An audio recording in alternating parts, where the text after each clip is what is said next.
Okay guys, we are In heading 500 home feet, today, turn left onto Hansel Avenue. and I'm about to turn on FSD right now. There we go. And it is raining. Now turn left onto Hansel Avenue. Okay, a little slow here, a little confused. Definitely confused there. Okay. I mean, it recovered, it did fine. It's just a little squirrely, and we do have the rain, so you guys get to see what it's like in the rain.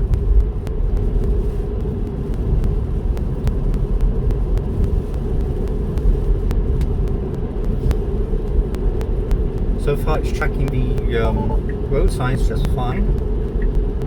Nope. Now that was interesting. That just disengaged. It was warning about that because of the rain. So let's pick it back up. Poor weather detected. Okay. So now it's gone out of full self-driving, and now it's into basic autopilot. In 1,000 feet, go right onto South Orange Avenue. So now it's not tracking anything apart from just the lanes.